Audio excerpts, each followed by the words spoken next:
সেজদা দিয়ে আল্লাহ তোমার কাছে দোয়া করতেছে। কতই না খুশনসিব ওই মা, কতই না কপাল ভালো ওই বাবা যার সন্তান তাহাজ্জুদের নামাজ পড়ে চোখের পানি ফালায়া কাঁদে। মন চাইলো কাছে যায়, কপালে চুমু খায়, কিন্তু চিন্তা করলাম আমি কাছে গেলে ওরা আর কান্না করবে না, দোয়াও করবে না, লজ্জা পাবে, মসজিদ থেকে চলে যাবে। তাড়াতাড়ি আমি আমার রুমে চলে গেলাম। ফজরের নামাজের পরে আমার দিলের তামান্না ওদের সাথে আমি একটু কুশল বিনিময় করব।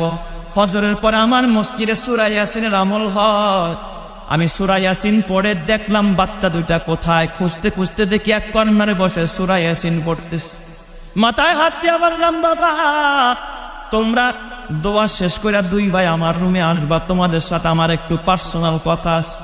বাচ্চা দুইটা দোয়া শেষ কইরা আমার কাছে গেছে, রুমের মধ্যে প্রবেশ করেছে। আমি সামনে বসাইলাম, খাটে বসতে চায় না, নিচে বৈশা। বাচ্চা দুইটা বড়, যে বাচ্চাটা ওর মাথায় হাত দিয়া বললাম, বাবা সত্যি করে বলবা রাত্র 2:45 তোমাদের দুইজনকে মসজিদে কান্না করতে দেখেছি, বলো তোমাদের কি সমস্যা, কি কারণে তোমরা রাতের বেলায় কান্না করেছ? ছেলেটা এই কথা বলার সাথে সাথে হাউমাউ করে কেঁদে দিয়ে আমার ডাক দেয়, ওস্তাদ আপনি আমাদেরকে চিনেন না, আমরা দুইজন আপন ভাই, আমাদের বাবা নাই, আমার বাবা আরো 8 বছর আগে ইন্তেকাল করেছে, আমরা দুই ভাই এতিম, আমার মা মানুষের বাড়িতে জিয়ের কাজ করে, বুয়ার কাজ করে, ছোট্ট একটা বোন নিয়ে পাশের বস্তির মধ্যে ভাড়া থাকে। আমি বললাম, বাবা বুঝলাম, তুমি রাতের বেলায় কেন কেঁদেছো আমাকে বলো। হুজুর এইটা আমার ছোট্ট ভাই, আমি হেফজখানায় পড়ে, ও নাজেরা পড়ে।